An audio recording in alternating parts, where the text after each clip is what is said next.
Mega korupsi Pertamina and impor minyak. Kenapa baru sekarang kebongkar? Teman-teman, kita bicara jujur aja. Kasus Pertamina yang baru-baru ini meledak, itu bukan sesuatu yang tiba-tiba. Bukan mendadak jatuh dari langit. Ini kasus lama, borok yang sudah bertahun-tahun dibiarkan menganga. Tapi, anehnya, kenapa baru sekarang mulai dibersihkan? Jangan kaget, sebelum kasus ini pecah, sudah ada orang-orang yang mendorong agar skandal macam begini nggak terjadi. Siapa mereka? Para Presiden Republik Indonesia dan Kejaksaan. Mari kita tarik ke belakang. Presiden Jokowi terang-terangan blak-blakan soal impor minyak. Dia bilang, kenapa kita doyan impor minyak? Kenapa sumur-sumur minyak kita dibiarkan? Kenapa kilang nggak dibangun?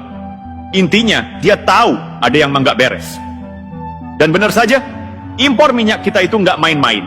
Kita impor sampai 700 hingga 800 ribu barel per hari. Per hari loh! Ini bukan angka kecil. Ini duit negara yang bocor terus-menerus. Tapi lucunya, kilang minyak nggak dibangun. Udah 30 tahun lebih kita nggak bangun satu kilang pun. Jokowi udah kasih sinyal sejak lama. Dia paham mafia migas ini kuat. Tapi apa yang terjadi? Seperti biasa, ada perlawanan. Ada yang pasang badan. Ada yang main belakang. Jokowi diganggu terus. Ada kasus papa minta saham. Ada tekanan dari oligarki migas. Ada kepentingan yang berusaha mempertahankan sistem bobrok ini. Tapi ini yang menarik. Begitu Presiden Prabowo menjabat, apa yang terjadi? Boom! Satu persatu orang dalam Pertamina mulai diangkut. Kejaksaan gercep, para petinggi Pertamina, subholding, bos-bos besar, satu persatu dijaring. Ini bukan main-main, ini sudah sistematis. Dan yang bikin kita makin yakin, jauh sebelum penangkapan-penangkapan ini, Presiden Prabowo sudah kasih kode keras. Bersihkan, kita harus benahi diri sebelum rakyat yang membersihkan kita. Lihat polanya teman-teman, Jokowi kasih sinyal, Prabowo eksekusi. Ini bukan kerja semalam, ini bukan kebetulan. Ini keberlanjutan, tapi ya pasti ada yang nggak suka. Ada yang kepanasan, ada yang tiba-tiba merasa jadi pahlawan kesiangan. Lihat aja, begitu kasus ini meledak, langsung ada yang ribut, ada yang mulai melempar teori ini itu, ada yang mendadak jadi komentator ulung. Padahal dulu-dulu kemana aja, kok baru sekarang berisik?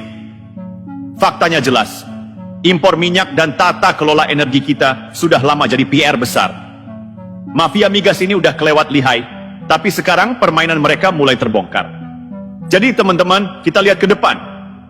Presiden Prabowo sudah pasang badan. Dia udah kasih sinyal kalau kemandirian energi itu program utama. Artinya, ini bakal jalan terus. Ini bakal dibabat habis. Dan kita semua harus dukung. Karena kalau energi kita masih dikontrol mafia, kalau kita masih tergantung impor, ya selamanya kita bakal dijajah secara ekonomi. Mau sampai kapan? Teman-teman, coba pikir baik-baik. Kenapa sih kita ini selalu jadi negara yang doyan impor, padahal kita punya sumber daya sendiri? Minyak ada, gas ada, tapi kok yang diuntungkan malah negara lain? Jawabannya jelas, ada yang menikmati. Bayangin, setiap hari kita impor 700 hingga 800 ribu barel minyak. Itu artinya duit triliunan rupiah keluar dari negeri ini. Lari ke siapa? Ya, ke negara-negara pengekspor minyak. Dan di dalam negeri ada yang dapat komisi, ada yang dapat jatah, ada yang dapat bagian dari bisnis impor ini. Itulah sebabnya mereka nggak mau kilang kita dibangun.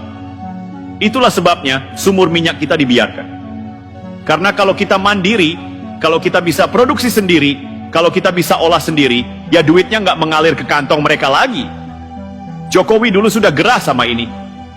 Berkali-kali dia ngomong, bangun kilang, tingkatkan lifting minyak, kurangi impor. Tapi apa yang terjadi? 30 tahun lebih kita nggak bangun satu kilang pun. Kenapa? Karena ada mafia yang lebih suka kita terus impor. Kenapa? Karena ada yang menikmati sistem ini. Tapi teman-teman, sekarang momentum berubah. Presiden Prabowo nggak basa-basi. Begitu dia duduk, langsung dia sikat. Makanya, lihat kejaksaan sekarang. Baru 3 bulan Prabowo menjabat, para bos Pertamina satu persatu ditangkap. Dan ini menarik, Prabowo bilang, bersihkan. Kita harus benahi diri sebelum rakyat yang membersihkan kita. Ini bukan sekadar omongan, ini peringatan keras. Artinya, kalau aparat, kalau pejabat, kalau orang-orang dalam sistem ini nggak mau bersih-bersih, maka rakyat yang akan turun tangan. Dan kalau rakyat yang turun tangan, ya udah, selesai. Makanya kita lihat sekarang, begitu kasus ini diungkap, ada yang mulai panik.